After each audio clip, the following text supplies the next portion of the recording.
الحمد لله نحمده ونستعينه ونستغفره ونؤمن به ونتوكل عليه ونعوذ بالله من شرور أنفسنا ومن سيئات أعمالنا من يهده الله فلا مضل له ومن يضلله فلا هادي له ونشهد أن لا إله إلا الله وحده لا شريك له ونشهد أن محمدا عبده ورسوله أما بعد فإن خير الحديث كتاب الله وخير الهدي هدي محمد صلى الله عليه وسلم وشر الأمور محدثاتها وكل محدثة بدعة وكل بدعة ضلالة وكل ضلالة في النار أعوذ بالله من الشيطان الرجيم بسم الله الرحمن الرحيم ألف لام ميم ذلك الكتاب لا ريب فيه هدى للمتقين بارك الله لنا ولكم في القرآن الحكيم ونفعنا وإياكم بالآيات والذكر الحكيم وعن أبي هريرة رضي الله تعالى عنه أن رسول الله صلى الله عليه وسلم قال لا تجعلوا بيوتكم مقابر وأن البيت الذي تقرأ فيه البقرة لا يدخله الشيطان أو كما قال عليه الصلاة والسلام اللهم صل على محمد وعلى آل محمد كما صليت على إبراهيم وعلى آل إبراهيم إنك حميد مجيد اللهم بارك على محمد وعلى آل محمد كما باركت على إبراهيم وعلى آل إبراهيم إنك حميد مجيد সমস্ত প্রশংসা সমস্ত তারিফ ওই মহান মালিকের জন্য যে মালিক যে আল্লাহ আমাদেরকে হেদায়েত গ্রহণ করার জন্য রাসূল সাল্লাল্লাহু আলাইহি সাল্লামের হাদিস এবং আল্লাহ সুবহানাহু ওয়া তাআলার মহাগ্রন্থ আল কোরআন সুস্পষ্টভাবে নাজিল করেছেন তার জন্য আমরা কালিমাতুশ শুকর আদায় করি আলহামদুলিল্লাহ। শেষ নবী মুহাম্মদুর রাসূলুল্লাহ সাল্লাল্লাহু আলাইহি সাল্লামের উপর আমরা সালাত এবং সালাম প্রেরণ করি। আল্লাহুম্মা সাল্লি ওয়া সাল্লিম আলা নাবিয়িনা মুহাম্মদ। সম্মানিত মুসল্লিয়ানে কেরাম, আজকে আমার আলোচনার জুমার খুতবার আলোচনার আলোচ্য বিষয় হচ্ছে সূরাতুল বাকারার প্রথম 5টি আয়াতের শিক্ষা।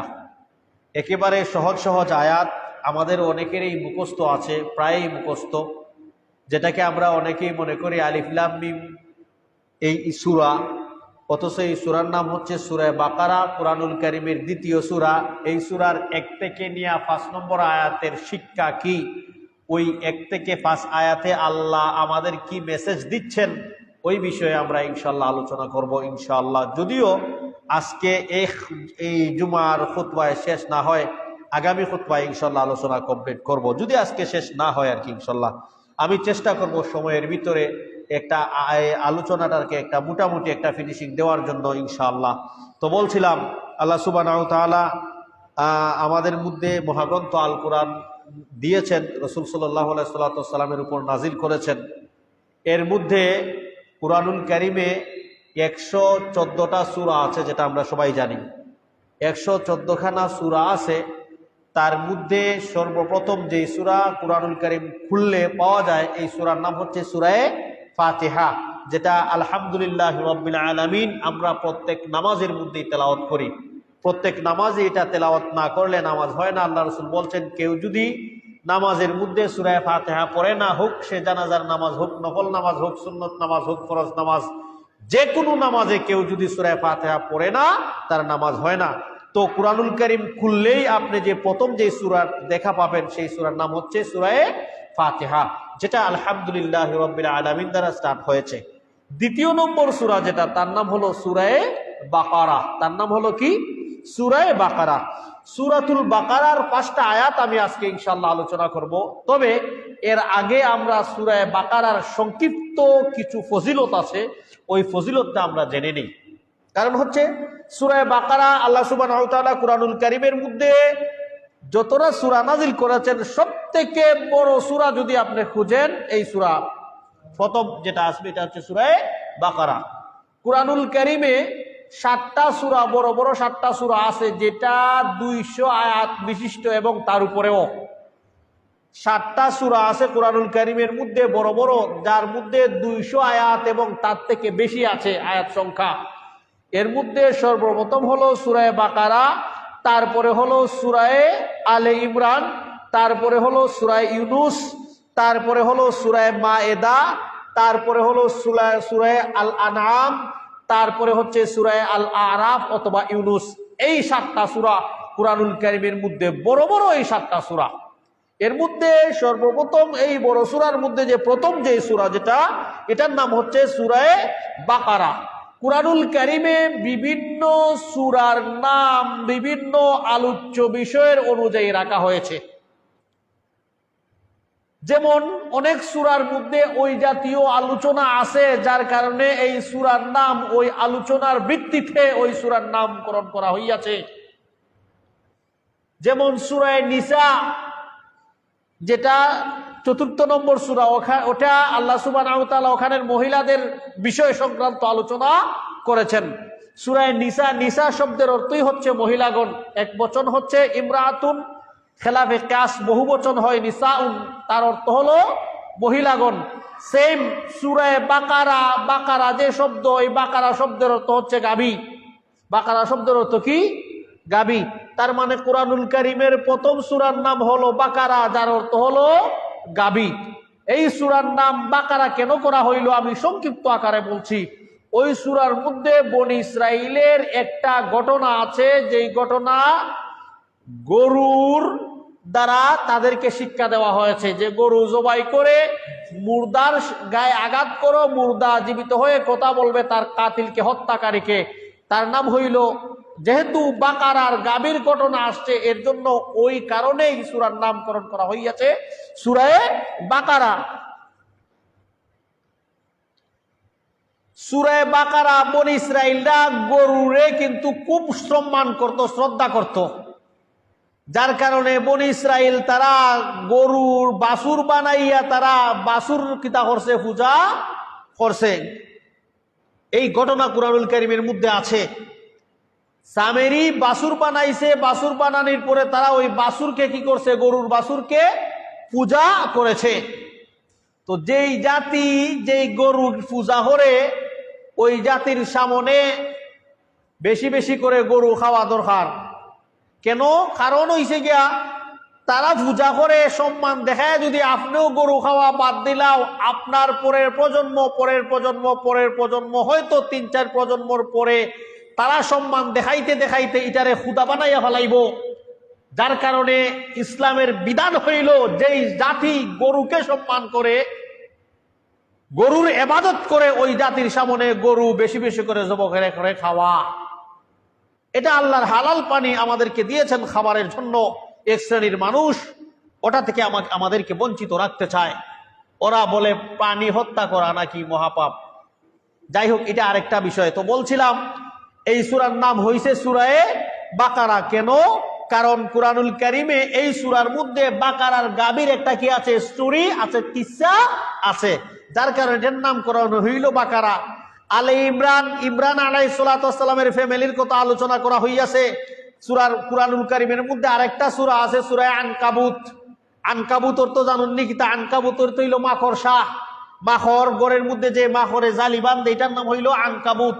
কুরআনুল কারীমের মধ্যে সূরার নাম, বিভিন্ন প্রাণীর নামে সূরা আছে। কেন? ওই সূরার মধ্যে এই প্রাণীর ঘটনা আছে।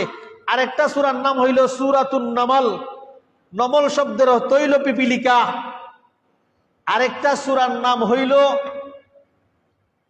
একটা সূরার নাম হইল সূরায়ে নমল, একটার নাম হইল আনকাবুত, আরেকটার নাম হইল নিসা, আরেকটার নাম হইল বাকারা, আরেকটা সূরার নাম হইল সূরায়ে ফিল। ফিল অর্থ হাতি। তার মানে বিভিন্ন প্রাণীর নামে সূরার নামকরণ করা হইল। কেন?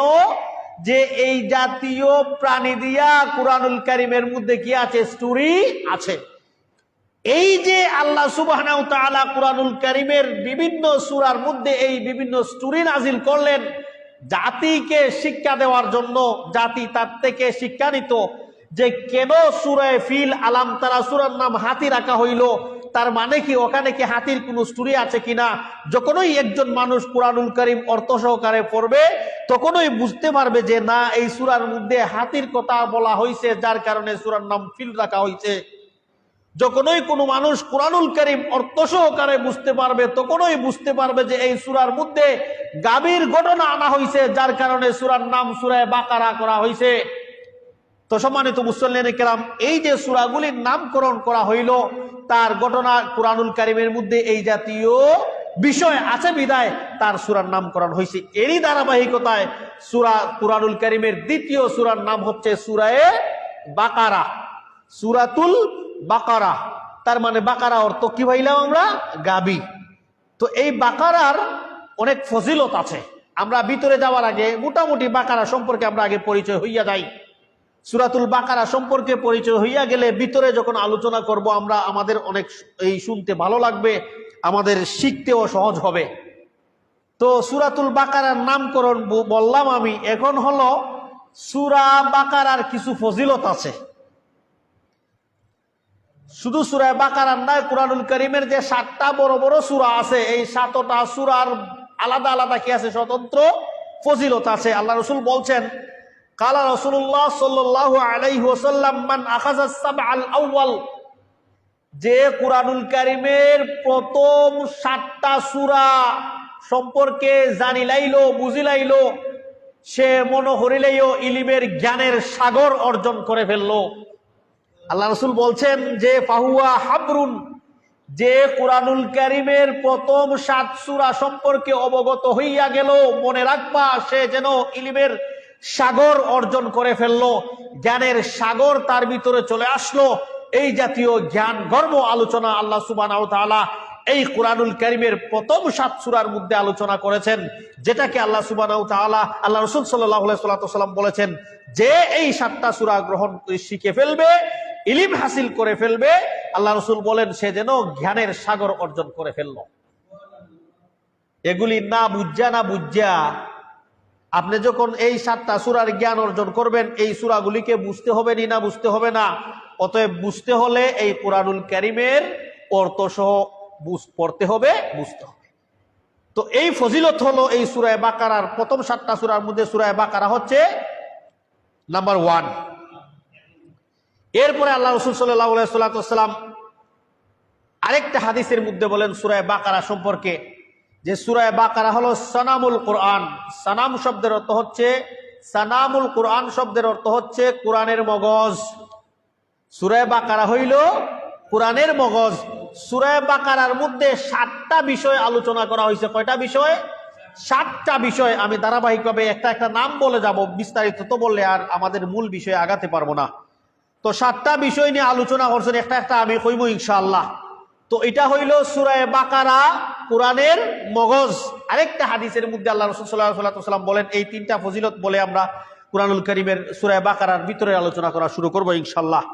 রাসূলুল্লাহ সাল্লাল্লাহু আলাইহি ওয়াসাল্লাম বলেন, তিরমিজির হাদিস, যেটা 2897 নম্বর হাদিস, আনা আবি হুরায়রা রাদিয়াল্লাহু তাআলা আনহু, এটা আমাদের জানা দরকার এই ফজিলতটা।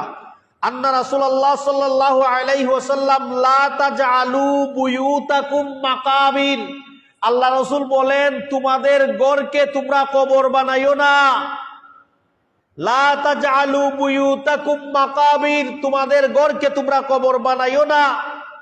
এরপরে ওয়া আন্নাল বাইতাল্লাযী তুকরাউ ফীহিল বাকারা, আল্লাহ রাসূল বলেন যেই ঘরের মধ্যে সূরা বাকারা তেলাওয়াত করা হয়, লা ইয়াদখুলুহু শাইতান, ওই ঘরের মধ্যে শয়তান প্রবেশ করে না। প্রথমে বললেন তোমাদের ঘরকে কবর বানাইও না, তার মানে কবর যেভাবে নীরব নিস্তব্ধ, তোমাদের ঘরও এভাবে যেন নীরব নিস্তব্ধ না থাকে, সেই ঘরের মধ্যে যেন কোরআন পড়া হয়, সালাত পড়া হয়, ঘরের মধ্যে যেন কোরআন পড়া হয়, সালাত পড়া হয়। এজন্য ঘরে সুন্নত পড়া উত্তম। মসজিদে এসে ফরজ পড়লেন কেন? আল্লাহ রাসূল বলছেন তোমরা ঘরকে কবর বানাইও না, নীরবচ্ছন্ন বানাইও না, তার মধ্যে কোরআন তেলাওয়াত করো।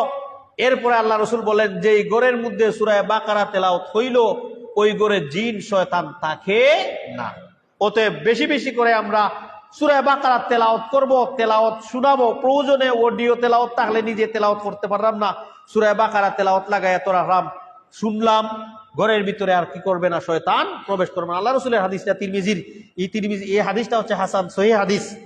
তো আল্লাহ রাসূল সাল্লাল্লাহু আলাইহি ওয়াসাল্লাম এই ফজিলতটুকু আমাদেরকে বলেছেন যে সূরা বাকারার এই ফজিলত আছে, আরো ফজিলত আছে। এর মধ্যে আরেকটা ফজিলত হইল আল্লাহ রাসূল সাল্লাল্লাহু আলাইহি ওয়াসাল্লাম বলছেন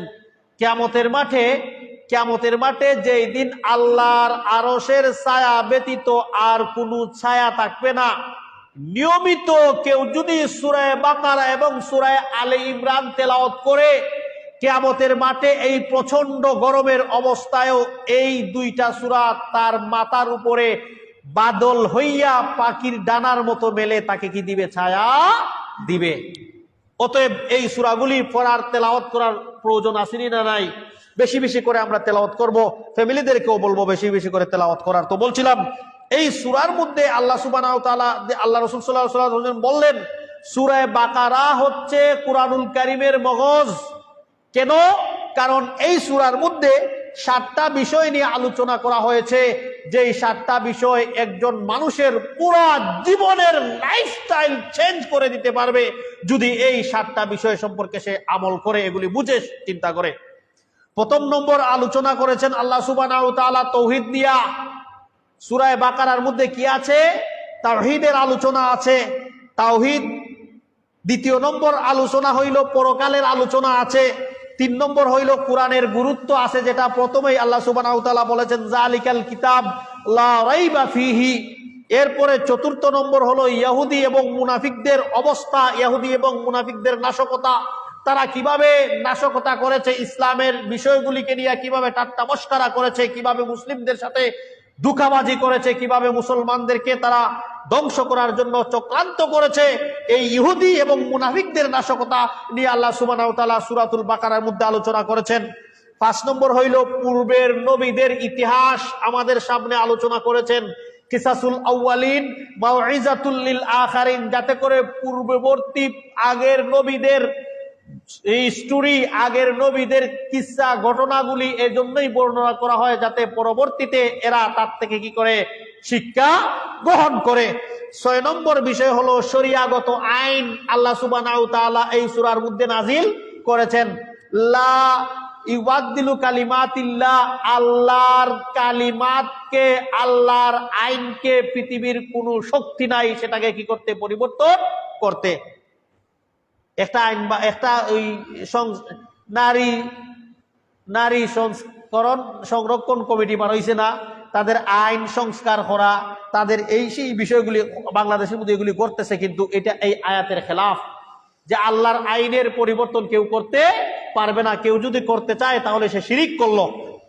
6 নম্বর বিষয় শরিয়াগত আইন সূরা বাকারার মধ্যে আলোচনা করা হয়েছে। 7 নম্বর হলো অভাবীকে সাহায্য করা, গরিব মিসকিনকে সাহায্য করা, সহযোগিতা করা, যেভাবেই হোক আপনার অবস্থান থেকে আপনি তাদেরকে সাহায্য করা, তাদেরকে সহযোগিতা করা।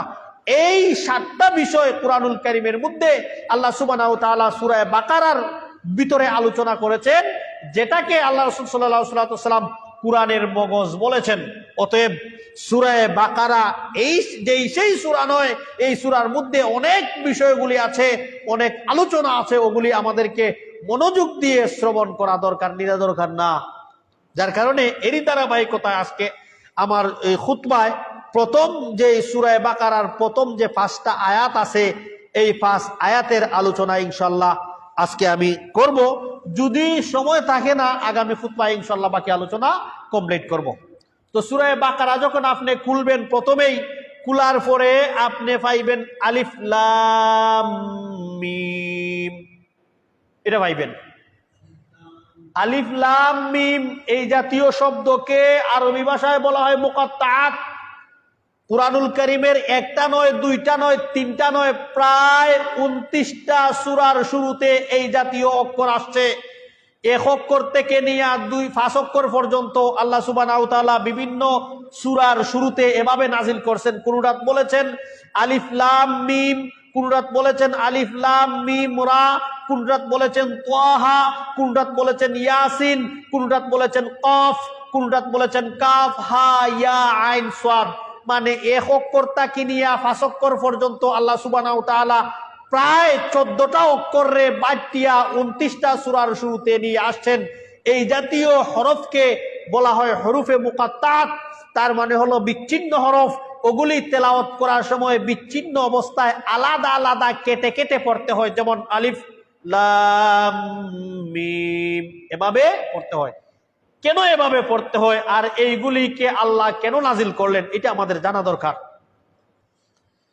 কুরআনুল কারীমে যত তরজমা আপনি খুলবেন, পৃথিবীতে যত ভাষায় কোরআনের অনুবাদ হয়েছে, পৃথিবীতে যত ভাষা আছে, যত ভাষায় কোরআনের অনুবাদ হয়েছে, কোন অনুবাদে আলিফ লাম মিম তথা এই জাতীয় অক্ষর যেই 14টা সূরা 29টা সূরার শুরুতে আসছে, এই অক্ষরগুলি কোন একটা সূরার শুরুতে এই অক্ষরের তরজমা লিখেন নাই কেউ।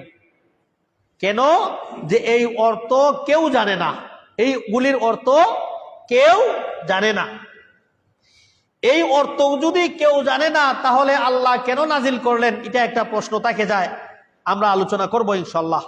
তো তার আগে আমরা বুঝে নেই যে হরফে মুকাত্তাআত যেগুলি বিচ্ছিন্ন হরফ কোরআনের বিভিন্ন সূরার মাঝে আছে, আমাদের জানা দরকার, বোঝা দরকার। কোরআন হচ্ছে মুসলিমদের টেক্সট বুক, মুসলমানদের টেক্সট বুক হচ্ছে কোরআন।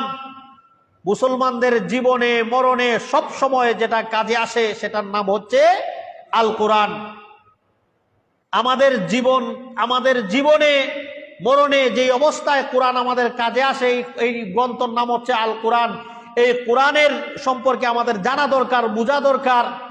এই কোরআনে আল্লাহ সুবহানাহু ওয়া তাআলা যে 29টা সূরার শুরুতে এই হরফগুলি নাজিল করলেন, একটা করে কোন সূরা 2টা, কোন সূরা 3টা, কোন সূরা 4টা, কোন সূরা 5টা। একটা যেমন সূরা কাফ আপনি পাইবেন, একটা সূরার নাম আছে সূরা কফ। তো এই সূরার শুরুতে কাফ শব্দ আছে, তার নামে সূরার নামকরণ করা হইয়াছে সূরা কফ। আরেকটা সূরা পাইবা আপনি সাদ, একটা অক্ষর দিয়া এই সূরার নামই করা হয়েছে সূরা সাদ। আরেকটা সূরার শুরুতে তাহলে 1 অক্ষর বিশিষ্ট শব্দ আছে, 2 অক্ষর বিশিষ্ট আছে, যেমন ইয়াসিন, সূরার নামও কি করা হয়েছে ইয়াসিন। তার শুরুতে 2টা অক্ষর ইয়াসিন, 3টা অক্ষরও আছে। আলিফ লাম মিম 3 অক্ষর আসেনি না নাই? সূরার শুরুতে, সূরা বাকারার শুরুতে 3 অক্ষর আছে। 4 অক্ষরও আছে, যেমন আলিফ লাম মিম রা, 4 অক্ষরও আছে। 5 অক্ষরও আছে, যেমন কাফ হা ইয়া আইন সাদ। 5 অক্ষরের উপরে আর কোনো শব্দ নাই, অক্ষর নাই। তার মানে 29টা সূরা, ভালো করে বুঝবেন।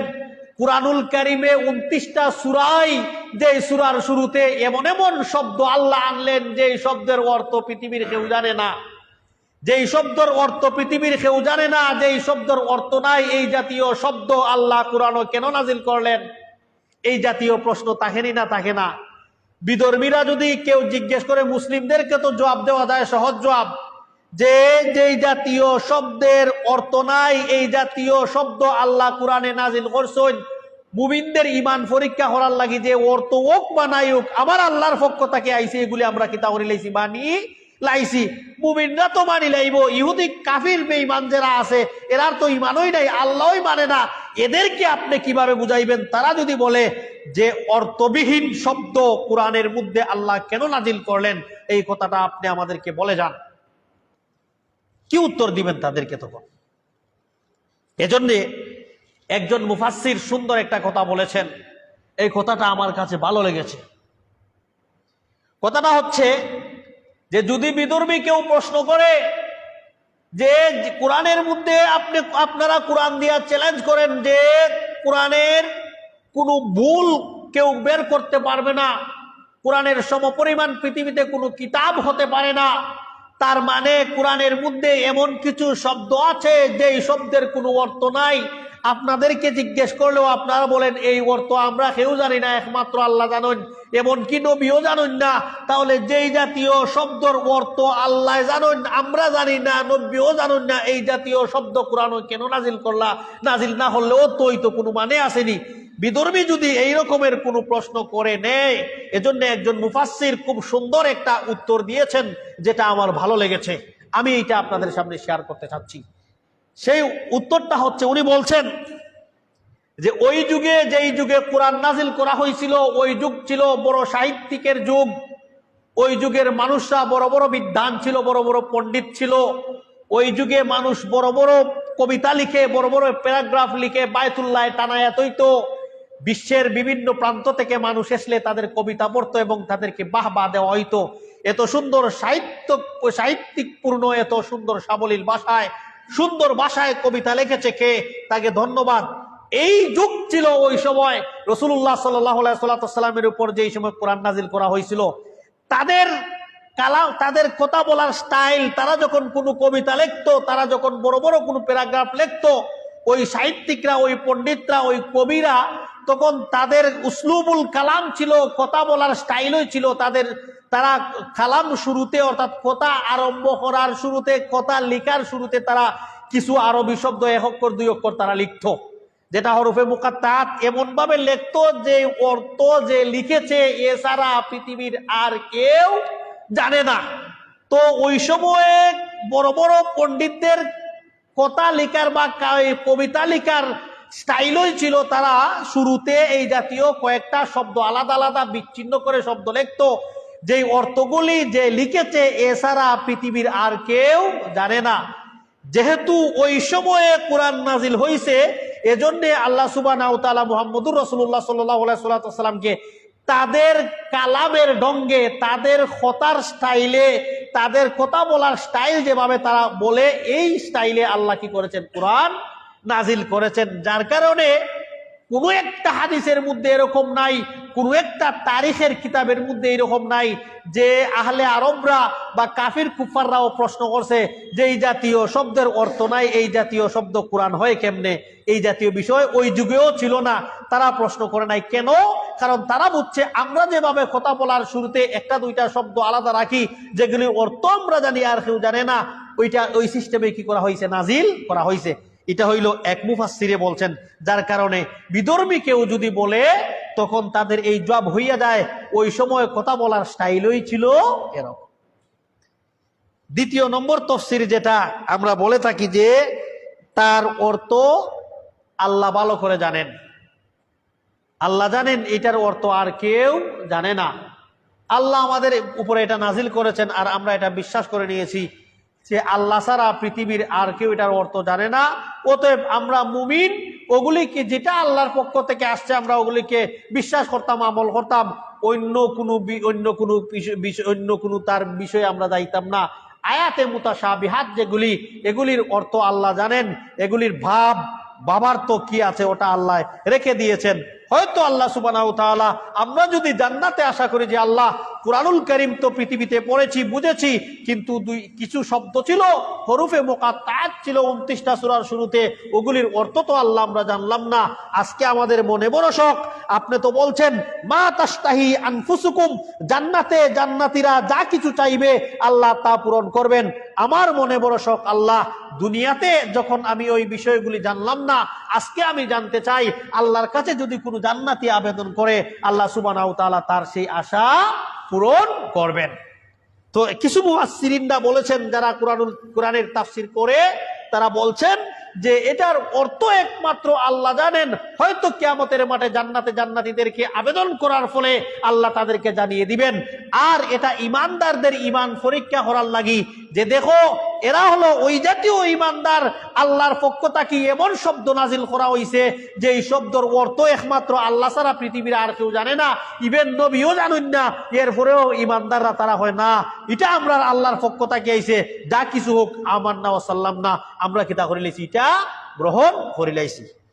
সম্মানিত মুসল্লিয়ানে কেরাম, তার মানে আমরা বুঝলাম কুরআনুল কারীমে 29টা সূরার শুরুতে এই জাতীয় বিচ্ছিন্ন বিচ্ছিন্ন অক্ষর আছে, যে এই অক্ষরগুলির অর্থ একমাত্র কে জানেন, আল্লাহ জানেন। 2 নম্বর আয়াত, জালিকাল কিতাবু লা রাইবা ফিহ,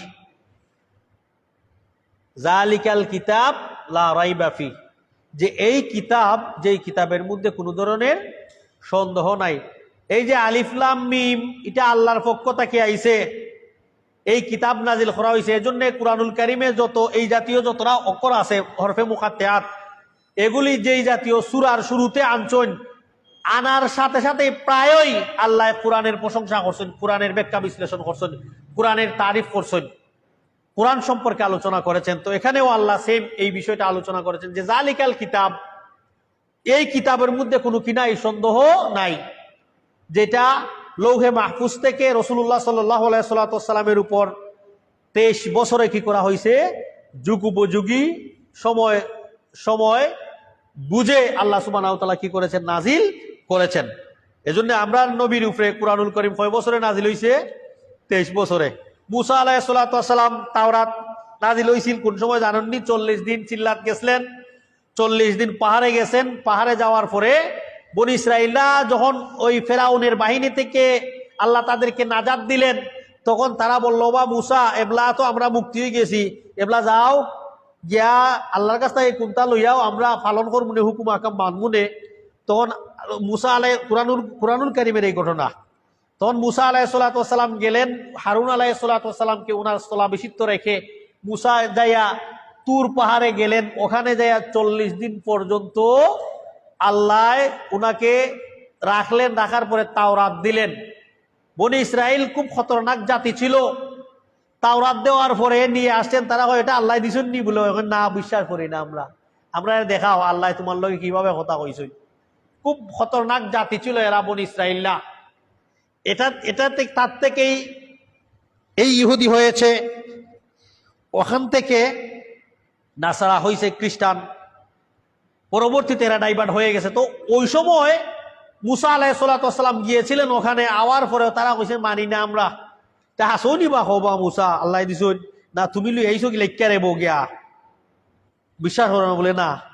তে আমরা দেখাও আল্লাহ যে তোমার লগে কথা হয় না, আমরা দেখতাম চাই তোমার আল্লাহ রে। তো আল্লাহ সুবহানাহু ওয়া তাআলা, ঘটনা আছে কুরআনুল কারীমের মধ্যে, আল্লাহ বলছেন আমারে দেখা সম্ভব নাই, পৃথিবীতে কেউ আমারে কি দেখা, আল্লাহকে দেখা কি নয়, সম্ভব নয়, সেটা স্বপ্নের যুগে হোক অথবা সরাসরি হোক। রাসূলুল্লাহ সাল্লাল্লাহু আলাইহি সাল্লাম, তিরমিজির একটা হাদিস আছে, শুধু আল্লাহ রাসূল সাল্লাল্লাহু আলাইহি সাল্লাম আল্লাহকে স্বপ্নে একবার দেখেছিলেন। আল্লাহ রাসূল বলছেন যে আমি আল্লাহর হাত আমার কাঁধের উপরে রেখেছিলেন, তখন আমার অন্তরে আমি শীতলতা কি করেছি, অনুভব করেছি। তো মুসা আলাইহিস সালামের কাছে একবারে নাজিল করা হয়েছিল, আল্লাহ রাসূল সাল্লাল্লাহু আলাইহি সাল্লামের কাছে 23 বছরে কি করা হয়েছে, এই কোরআন নাজিল করা হয়েছে। এই কোরআনের মধ্যে কোনো কি নাই, সন্দেহ নাই, লা রাইবা ফি, কোনো সন্দেহ নাই, কেউ যদি তুকায়ও পাইতো নাই। এজন্য হুদাল্লিল মুত্তাকিন, অতএব এই কোরআনটা মুত্তাকিন হলতল লাগি হেদায়ত, এই কোরআনটা খাল লাগি মুত্তাকিন হলতল লাগি হেদায়ত। অথচ এই কোরআন মুত্তাকিনর লাগি নাই হেদায়ত, এটা হইল হুদাল্লিন নাস। আরেক জায়গাতে আল্লাহ কইছেন হুদাল্লিন নাস, এটা হইল পৃথিবীর সব মানুষের লাগি হেদায়ত, কিন্তু সব মানুষরা এটা হেদায়ত গ্রহণ করছে না। হেদায়তের একটা অর্থ হইল রাস্তা দেখানি, আর একটা অর্থ হইল তারে জায়গা পর্যন্ত নিয়ে পৌঁছাইয়া দেওয়া। সেও আপনার কাছে কইল আমি বড়ইখান দিয়ে যাইতাম, বা আপনি কইলা পাবনা পয়েন্ট থেকে কইলা আপনি অন্য গিয়া সিএনজি আছে, সিএনজি থেকে উঠিয়া লামি যাইবা দেখবা বড়ইখান্দি 1 নম্বর 2 নম্বর রোড শুরু হয়ে গেছে। আপনি বাপনাতা কি তারে বড়ইখান্দির রাস্তা দেখায় দিছুন না বড়ইখান্দি আইনা পৌঁছায় দিছুন? দেখায় দিছুন। হেদায়েতের একটা মানা হইল পথ দেখানি, যেভাবে আপনি রাস্তা দেখায় দিছুন। আর একটা হেদায়েতের অর্থ হইল কোরআন শরীফের মধ্যে দিয়ে আল্লাহ হেদায়েতের কথা কইছেন, হেদায়েতের 2টা অর্থ। আর একটা হেদায়েতের অর্থ হইল যে না পয়সা আইয়া আপনারে বড়ইখান্দি আমি যাইতাম বড়ইখান্দি, আপনি বলেন চলেন আমি তোমাকে বড়ইখান্দি নিয়া পৌঁছায় দেয়, আপনি লগে লইয়া আইয়া 1 নম্বর লাইমা তারে কইলা ও বড়ইখান্দি শুরু হইছে। তার মানে হইল আপনি হে আপনার তাই বড়ইখান্দি সম্পর্কে জানতে চাইছে, রাস্তা চাইছে, আপনি তারে রাস্তা দেখায় দিছেন না, জায়গা পর্যন্ত আইনা পৌঁছায় দিছেন, জায়গা পর্যন্ত আইনা পৌঁছায় দিছেন। হেদায়েত আমরা দেওয়ার মালিক না, হেদায়েত পর্যন্ত পৌঁছাইবার মালিক আল্লাহ। আমরা শুধু মানুষরে হেদায়েতের রাস্তা দেখায় দিতাম পারি। আমরা শুধু কি দেখাইয়া দিতাম পারি? হেদায়েতের রাস্তা দেখাইয়া দিতাম পারি। এর লাগি আল্লাহ রসুল্লে আল্লাহ কইছেন যে আল্লাহ রসুল আপনি যারে পছন্দ করেন তারে আপনি হেদায়েত দিতে পারতেন নাই। হেদায়েতের মালিক আমি আল্লাহ, আপনি খালি কি করেন? দাওয়াত দেন। লাস্তা আলাইহিম বিমুসাইতির, আপনারে আমি লাঠি প্রেরক হিসাবে পৃথিবীতে পাঠাই নাই যে মানুষের বাইরিয়া আপনি দিনের প্রতি লইবা। তো ওই যে হুদাল্লিল মুত্তাকিন, কোরআন হইল মুত্তাকিন নহল লাগে হেদায়েত। কোরআনে মুত্তাকিন নহল তোরে এই পথ দেখাইব, সমস্ত মানুষকে দেখাইতো না। এই জন্য হুদাল্লিন নাস খাওয়া হয়েছে কোরআনুল কারীমে আরেক জায়গায় এখানে, যে এরা হেদায়েত গ্রহণ করতো নাই। কিনে করতো নাই? কারণ আল্লাহ সুবহানাহু ওয়া তাআলা হেদায়েতের যে তাদের একটা নূর আসিল, এই নূর তারা আল্লাহদের যে নূর দিয়েছিলেন ওই নূরে তারা ধ্বংস করে লাইছে। ওই নূর হেদায়েত গ্রহণ করার নূর তারা ধ্বংস করে লাইছে। ফর এক্সাম্পল আমি আপনাদেরকে বলি, আপনি যদি মধু নিতে চান কোনো পাত্রতে, কোনো বোতলে মধু নিতে চান, তাহলে সর্বপ্রথম আপনাকে ওই বোতল আগে কি তা করতেই হয়? পরিষ্কার করতেইবা। ময়লা বোতলটাকে আগে হরাইতেইবা। ময়লা থেকে যখন বোতল পরিষ্কার করবেন তখন মধু তৈলে মধু কিতা থাকবো? ভালো থাকবো। ময়লা হইলা যদি আপনি মধু বোতলে ঢুকান তাহলে মধু ভালো থাকবো নি? মধু নষ্ট হইয়া যাইব। আল্লাহ প্রত্যেক মানুষরে তার অন্তরে হেদায়েত গ্রহণ করার একটা চম্বক নূর দিয়েছিলেন।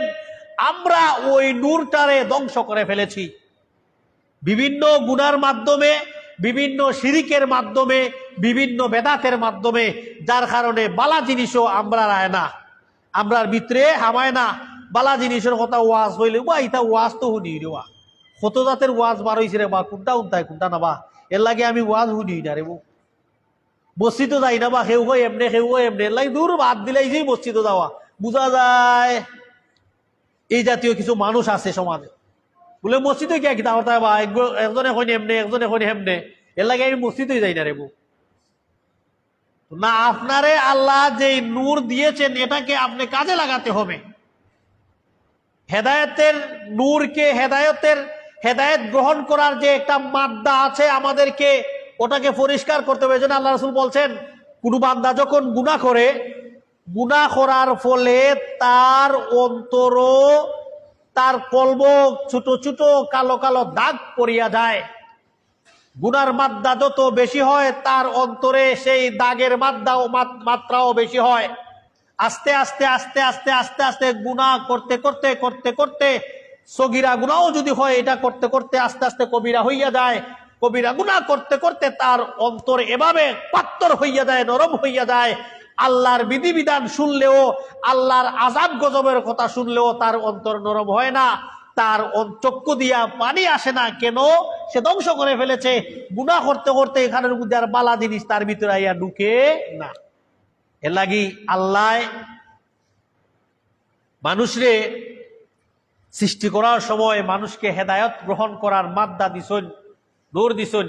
এর লাগি তোই পৃথিবীর যত নবজাতক সন্তানরা আছে, ইহুদির গরু হোক, খ্রিস্টানের গরু হোক, মুসলিমর গরু হোক, মুশরিকর গরু হোক, নাস্তিকর গরু হোক, যত ধর্মের মানুষই আছে পৃথিবীতে, তাদের গরু যখন নবজাতক সন্তান জন্মগ্রহণ করে, তারা কাফির হইয়া জন্মগ্রহণ করে না, তারা হিন্দু হইয়া জন্মগ্রহণ করে না, তারা মুশরিক হইয়া জন্মগ্রহণ করে না, তারা মুসলিম হইয়া জন্মগ্রহণ করে।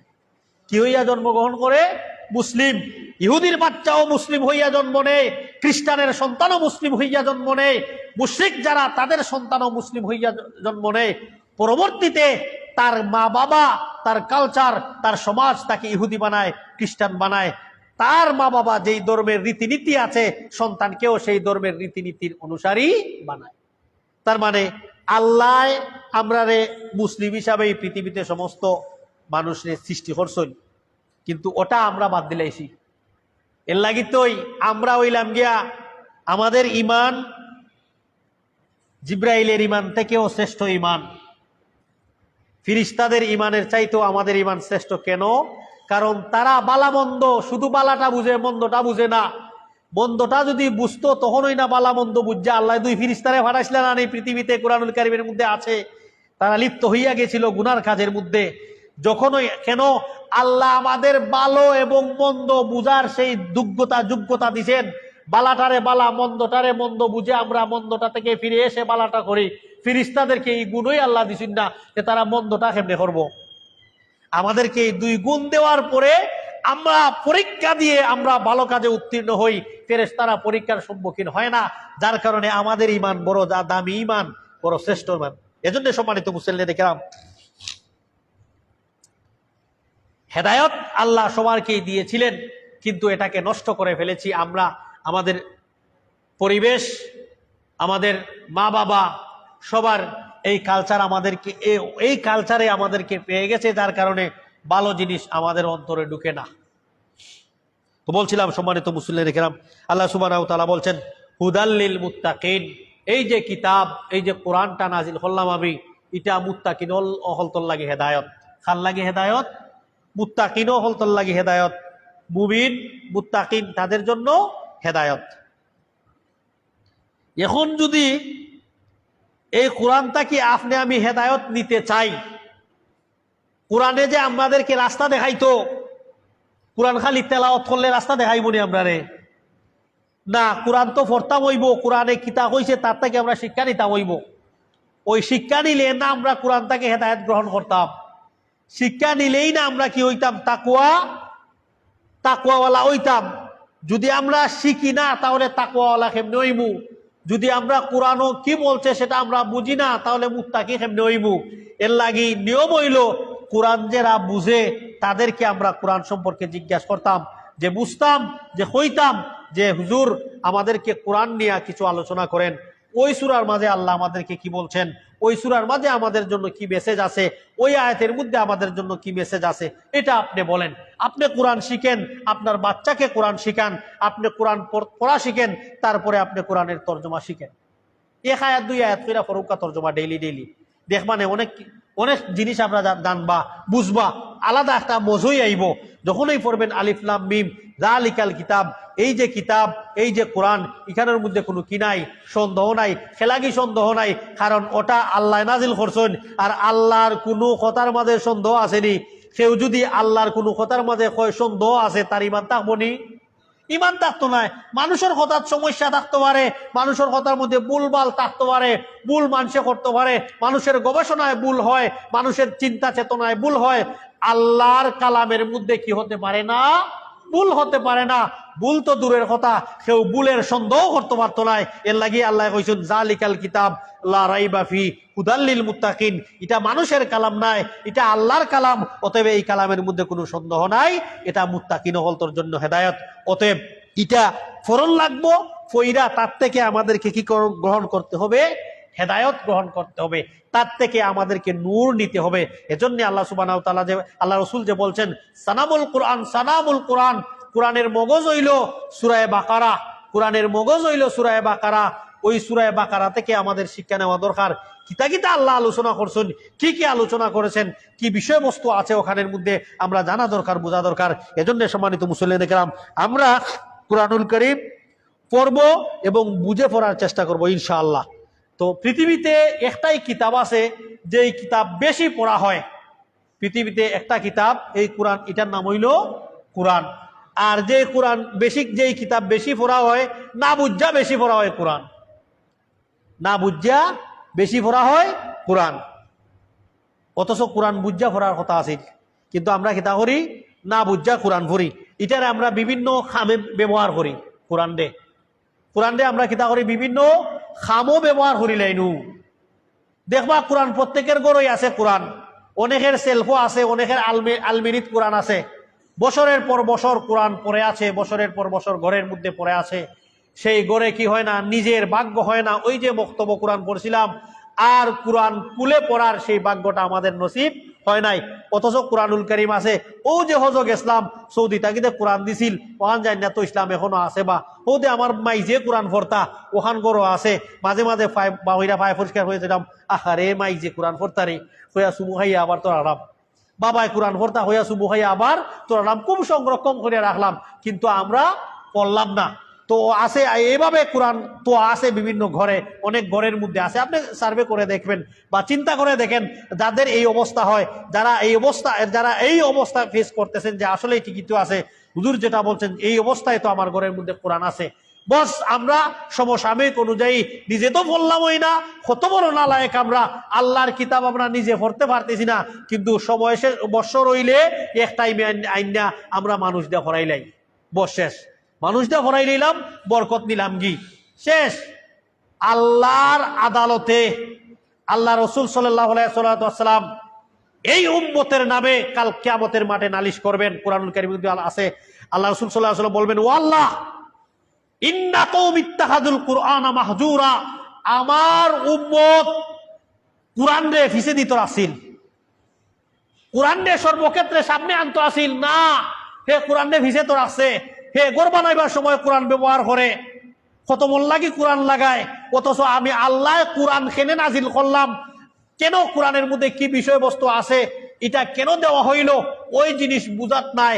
যার কারণে আল্লাহর রসুল কুরআনুল কারীমের আয়াত যে ইন্না কওমি ইত্তাখাযুল কুরআনা মাহজুরা, আমার কওম কোরআনকে পিছনে রেখে দিয়েছিল, আল্লাহ আপনি এদের বিচার করেন। আল্লাহ রসুল কালকে বলবেন কিন্তু এটা কিয়ামতের মাঠে।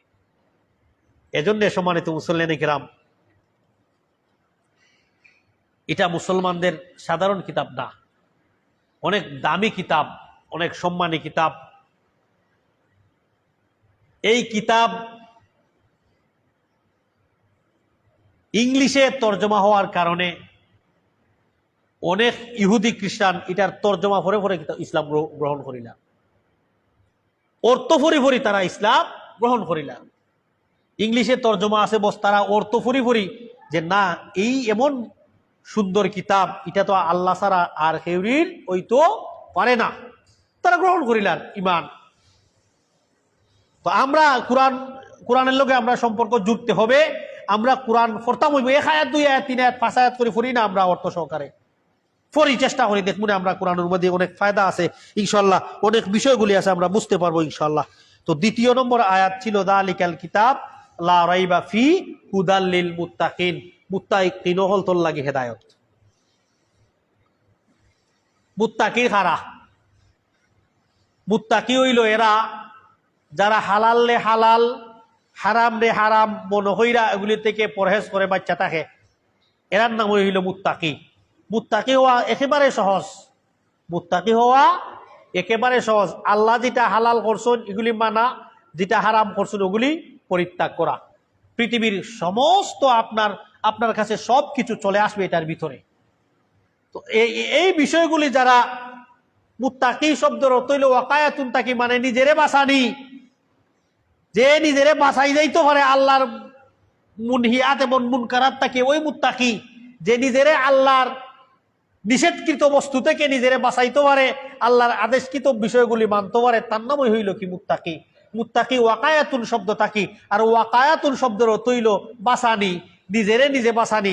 ওজন্য মুত্তাকি হইল এরা যারা এই সমস্ত বিষয় থেকে নিজেকে বাঁচিয়ে রাখে এবং আল্লাহ সুবহানাহু ওয়া তাআলা যেই সমস্ত নির্দেশকৃত বিষয় ওগুলি আমল করে।